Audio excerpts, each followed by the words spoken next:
हिमाचल का चंबा गांव, यहाँ कई जातियों में ऐसी प्रथा है कि घर में चाहे 10 बेटे हों लेकिन बहू सिर्फ एक ही आती है।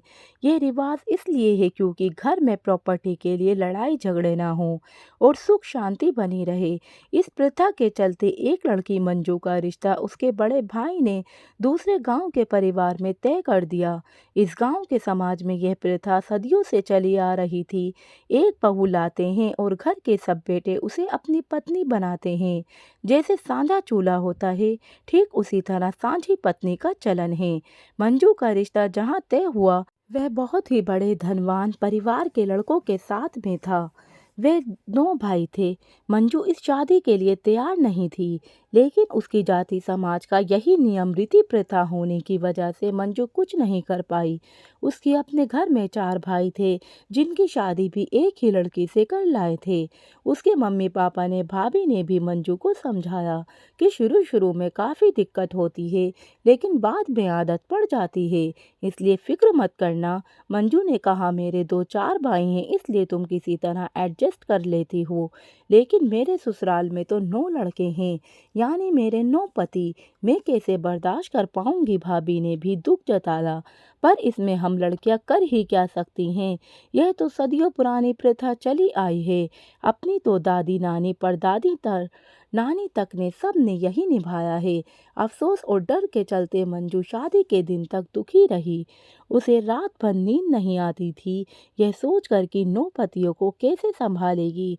उसे रात भर नींद नहीं आती थी, यह सोचकर आखिरकार मंजू की शादी का दिन भी आ गया। दूल्हा की बारात बड़ी धूमधाम बाजे के साथ मंजू के दरवाजे पर आ गई। मंजू का दिल जोर से धड़कने लगा। मंजू ने तो पहले ही रो कर बुरा हाल बना लिया था।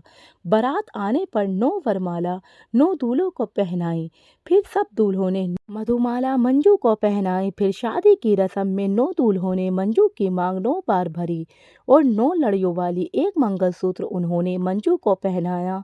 उसके बाद खाने पीने का कार्यक्रम हुआ। फिर मंजू की विदाई हुई। मंजू के सभी पति और सास ससुर बहुत खुश थे, क्योंकि मंजू बहुत सुंदर और सर्वगुण संपन्न कुशल लड़की थी। मंजू का असली इम्तिहान तो अब होने वाला। जब शादी की रात का समय आया तो पहले सबसे बड़ा बेटा मंजू के कमरे में आया। मंजू दुल्हन बनी घूंघट ओढ़े बैठी थी। उसके पहले पति ने उसके साथ और फिर उस कमरे में चला गया। उसके जाने के बाद मंजू दर्द से कराहती उठी और जैसे तैसे अपने आप का हुलिया ठीक करके सेज पर बैठ गई। इसी तरह एक के जाने के बाद दूसरा पति, फिर तीसरा, फिर छोटा आते जाते गए। इस चक्कर में रात से सुबह के 10 बज गए। 9 पतियों के साथ सुहागरात मनाने में मंजू पूरी तरह से बेजान हो गई। आखिरकार सास और नंद ने आकर मंजू को किसी तरह ले जाकर नहलाया धुलाया और तैयार करके बिठाया, क्योंकि उनके मोहल्ले की औरतें दुल्हन की मुंह दिखाई के लिए आई थी। मंजू को रात वाली हरकत से मन में इस प्रथा पर नफरत हो रही थी। ये कैसी प्रथा, जिसके आड़ लेकर अनगिनत आदमी एक ही लड़की के साथ जुल्मी व्यवहार करते हैं, उसे खुद से घिन आ रही थी। वह पत्नी बनकर आई थी या फिर वेश्यावृत्ति के लिए लाई गई थी। देवदासी बनकर मंजू को बहुत दर्द तकलीफों से गुजरना पड़ा।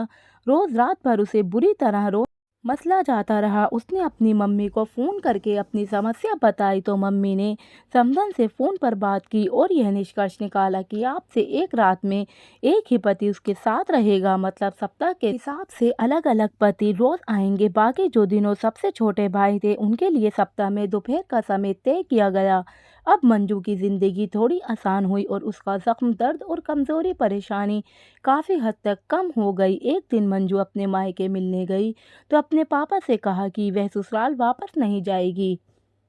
उसे दिन रात मशीन की तरह इस्तेमाल किया जाता है। यह सुन पापा भैया बहुत भड़क गए। क्या कहा, ये कमबख्त लड़की तो समाज में हमारी नाक कटवाएगी, जरा सीख ले। अपनी माँ से, भाभी से समझी और मंजू की बुरी तरह पिटाई कर डाली। मम्मी और भाभी ने समझाया, धीरे धीरे सब आसान हो जाएगा, आदत डाल लो। अपने समाज की ही प्रथा है, झेलनी तो पड़ेगी ही। अब रोने धोने से कुछ बदलने वाला तो नहीं, इसलिए जैसा भी माहौल है उसी में खुश रहकर जीना सीख लो। उसके बाद भैया ने मंजू को उसके ससुराल छोड़ दिया। उसके बाद मंजू ने भी इसे अपनी किस्मत मानकर सब कुछ स्वीकार कर लिया। कहते हैं ना, जिंदगी में कभी न कभी किसी न किसी से प्यार तो जरूर होता है। बस यही हुआ। मंजू के साथ भी उसके 9 पतियों में से सबसे छोटा दूल्हा अंकुश मंजू को धीरे धीरे प्यार करने लगा। अंकुश अभी कॉलेज कर रहा था। देखने भालने में तो सभी भाई बहुत अच्छे गबरू जवान थे, लेकिन दिल से पसंद तो मंजू को अंकुश ही था। क्योंकि बाकी पति तो जरूरत पड़ने पर ही बोलते और पास आते, लेकिन अंकुश तो मंजू के दुख सुख का ख्याल करता, उसकी हर बात ध्यान से सुनता और वे जो कहती वह मान जाता और उसकी फरमाइश भी पूरी करता। इस तरह दोनों में अच्छी अंडरस्टैंडिंग और प्यार भरने लगा। लेकिन उन दोनों का प्यार बागी पतियों को खाने लगा और उस सबको मंजू से खुंदस होने लगी। अपने भाई को तो वे सभी भी बहुत प्यार करते थे, लेकिन उनको मंजू से गिले शिकवे होने लगे। उनको लगता था कि मंजू बाकियों के साथ तो सिर्फ खाना पूर्ति करती है, लेकिन सही मायनों में सिर्फ अंकुश का ही पूरा ख्याल रखती है। इसी खुन्नस के चलते उन्होंने अब बात बात पर मंजू को डांटना, मारना पीटना शुरू कर दिया। मंजू अपने अंकुश के प्यार के खातिर बाकियों का जुल्म बर्दाश्त कर रही थी। ऐसे में एक दिन मंजू के घर से बुलावा आया। उसकी भाभी को बेटा हुआ था, इसलिए मंजू को अंकुश स्टेशन से बस पर बिठाने अपनी बाइक पर ले गया और वहीं पर दोनों ने साथ साथ भागने का प्लान बना लिया। अंकुश बोला, मुझे तुम्हारे दुख तकलीफ अब देखे नहीं जाते और मेरे अलावा कोई और तुम पर हाथ उठाए या तुम्हें छुए तो मुझे जलन होती है। मंजू ने भी कहा कि मुझे तुम्हारे अलावा कोई छूता है तो घिन आती है। मैं तो हमेशा किसी एक का ही सपना देखा करती थी, जो तुम हो। उसके बाद मंजू और अंकुश ने तय किया कि मंजू जब अपने पति के घर से वापस आएगी तो मैं उसे लेने के बहाने घर से आऊँगा और तिजोरी से रुपए भी ले आऊँगा और दोनों कहीं दूर भाग जाएंगे। यही बात तय करके अंकुश ने मंजू को उसके चंबा गांव जाने वाली सुबह से जो मंजू को बस में बैठाकर अंकुश घर आया तो शाम हो गई। अचानक शाम को मंजू के पापा ने मंजू के ससुर को फ़ोन किया और पूछा, भाई साहब मंजू बेटे अब तक घर नहीं पहुंची, उसका फ़ोन भी बंद आ रहा है, क्या आप लोग उसे नहीं भेजना चाहते? इस पर मंजू के ससुर फिक्र करते बोले, अरे ऐसे कैसे भाई, आप क्या कह रहे हैं? मंजू तो सुबह 8 बजे से चंबा गांव जाने वाली बस में बैठी थी और उसे हम ही तो खुद बैठा कर आए थे। उसे तो दोपहर तक आपके घर पर पहुंच जाना चाहिए था। यहाँ से सिर्फ 4 घंटे तो दूर है आपका घर। हे भगवान, मंजू बेटी कहाँ रह गई? फिर उन दोनों परिवार में कोहराम मच गया। मंजू के दोनों परिवार वाले सरगर्मी से तलाश करने लगे, लेकिन सारी रात गुजर गई। अंकुश सबसे ज्यादा दुखी और परेशान था। उन दोनों ने तो कितने सुंदर सपने देखे थे, आने वाले सुनहरे सपने, फिर अचानक क्या हो गया? अंकुश सभी घर वाले, हर रिश्तेदार, घर पहचानने वाले के घर पता कराए। मंजू के पापा और भैया भी हर रिश्तेदार और परिजनों में पूछ लिए। रात भर तलाशने के बाद भी कोई सुराग नहीं मिला। अंकुश ने तो दुख के मारे खाना पीना भी छोड़ दिया। वह मंजू से सच्चा प्यार करता था। मंजू की गुमशुदगी ने उसे अंदर तक हिला कर रख दिया था। 2 दिन तक हर गली, हर नुक्कड़, हर घर में पता करता था। फिर थक हार कर मंजू के ससुराल वालों ने मंजू के लापता होने की रिपोर्ट पुलिस थाने में दर्ज कराई।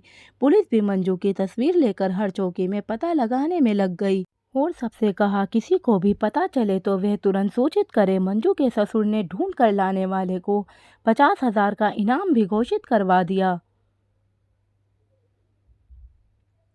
इसी तरह पूरे 4 दिन बीत गए मंजू को लापता हुए। अब तो दोनों परिवार हार चुके थे। मंजू की तलाश करते करते अंकुश का तो रो रो कर बीमार पड़ गया था। 5 दिन बाद चंबा गांव की चौकी से खबर आई कि गांव के बाहर वाली नहर से एक औरत की फूली हुई तलाश बरामद हुई है। क्योंकि मंजू की तस्वीर हर थाने में पहुंचाई गई थी, इसलिए उस फूली और बुरी तरह जल चुकी लाश का चेहरा थोड़ा थोड़ा मंजू के चेहरे से मेल खाता था।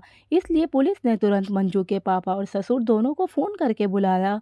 जब दोनों परिवार के लोग मुर्दाघर पहुंचे तो उस लाश के पट्टे, गले, कपड़े और उसके दाएं हाथ पर बने त्रिशूल के गोदने से मंजू की पहचान हुई। वह त्रिशूल बचपन में मंजू ने गांव के मेले में जिद करके बनवाया था। दोनों परिवार रो रो कर बेहाल हो गए। सास ने बताया कि जाते वक्त मंजू सारे जेवर पहनकर गई थी, लेकिन लाश पर तो कोई जेवर नजर ही नहीं आया। पुलिस ने लाश का पोस्टमार्टम होने के बाद मंजू की लाश उसके ससुराल वालों को दे दी। अंकुश तो और दुखी और ज्यादा बीमार हो गया। मंजू इस दुनिया को छोड़कर जा चुकी थी। अब सवाल वहीं का वहीं खड़ा था, आखिर उस मासूम मंजू को किसने मारा? लाश की पोस्टमार्टम रिपोर्ट में साफ-साफ बताया गया कि मंजू की मौत गला घुटने से हुई है। लेकिन क्या मंजू के जेवर के लिए किसी ने गला घोट कर मार डाला और सारे जेवर उतार कर फिर नहर में फेंक दिए? लेकिन फिर भी एक अहम सवाल सबके दिमाग में घूम रहा था, मंजू जब बस में बैठी तो गांव आने से पहले उतरी कैसे और क्यों? मंजू की लाश का अंतिम संस्कार कर दिया गया, लेकिन उसके कातिल का कोई सुराग पुलिस को नहीं मिल पाया। इस तरह से 1 महीना गुजर गया। अब तो सबने उम्मीद ही छोड़ दी थी कि मंजू के कातिल को कभी ढूंढा भी जा सकेगा। ना कोई सबूत है और ना ही कोई जानकारी तो किसी के पास नहीं मिल पाई थी। कहीं से भी इस तरह दिन पर दिन गुजरते गए और मंजू की कहानी आई गई हो गई। सब लोग मंजू को भूल चुके थे, लेकिन अंकुश की यादों में मंजू अभी भी जिंदा थी। एक रात 2 बजे के करीब अंकुश के मकान के पीछे कुछ खटकाने की आवाज़ सुनाई पड़ी। अंकुश का कमरा सबसे आखिरी वाला था। उसके पीछे मकान की खुली जगह थी, जहां कुछ खटपट की आवाज़ से अंकुश की नींद टूटी और शक हुआ कि वहां कोई चोर तो नहीं। अंकुश ने अपने कमरे की खिड़की को थोड़ा सा खोलकर देखा तो वह भौचक्का रह गया, क्योंकि वहां उसे बड़े भैया बैठे इस जमीन में कुछ खुदाई करके गाड़ रहे थे। अंकुश ने पहले सोचा कि भैया ने पूछ लेता हूँ यहाँ इतनी रात क्या कर रहे हैं, लेकिन फिर उसने सोचा नहीं, अगर कोई बताने वाली बात होती तो भैया इस तरह से आधी रात को अकेले छुप कर गड्ढा नहीं खोद रहे होते। इसलिए उसने बिना कोई आवाज़ किए खिड़की बंद कर दी और अपने बिस्तर पर आकर सो गया। उसे रह रह कर यही सवाल सता रहा था कि भैया इतनी रात को वहाँ क्या कर रहे थे। लगभग 1 घंटा बीत जाने के बाद अंकुश उठा और फिर कमरे से बाहर की खिड़की जरा सी खोल कर देखा। अब की बार वहाँ कोई नहीं था। अंकुश ने चुपके से अपने कमरे का पीछे वाला दरवाज़ा खोला और एक खुरपी ढूंढकर उसने बाहर लेकर गया और ठीक उसी जगह गड्ढा किया जहां उसके भैया ने पहले से ही गड्ढा किया हुआ था। लगभग 20 मिनट तक मिट्टी हटाने के बाद अंकुश को एक लाल कपड़े में बंधे हुए कुछ चीज़ दिखाई दी। अंकुश ने छोटी सी लाल पोटली लेकर वह गड्ढा फिर से भर दिया और अपने कमरे में आकर दरवाज़ा बंद कर दिया। उसने सोचा चलो देखे तो भैया ने इसमें क्या छुपा रखा है। जैसे ही अंकुश ने पोटली खोली, उसके पैरों के नीचे से जमीन खिसक गई। वे सर पकड़कर वहीं धड़ाम से बैठ गया और लगातार उसकी आंखें बहने लगीं। अरे यह तो मंजू के जेवर हैं, जो उसने अपने मायके जाते वक्त पहन रखे थे। तो इसका मतलब मेरी मंजू को भैया ने मार डाला। अंकुश का दिमाग चकरा गया और उसे पिछली सारी बातें याद आ गईं। भैया ही थे जो घर में मंजू में सबसे ज्यादा मारपीट और गुस्सा करते थे। फिर भी उसने कोई भी फैसला लेने से पहले एक बार पुलिस को सब सच बताना ज़रूरी समझा और सुबह होते ही वे अपनी बाइक लेकर पुलिस स्टेशन गया और सारी बात बताकर मंजू के गहने दिखाए। पुलिस ने अंकुश के बड़े भाई को गिरफ्तार कर लिया और उसके माँ बाप ने उसे अपनी दौलत से बेदखल कर दिया।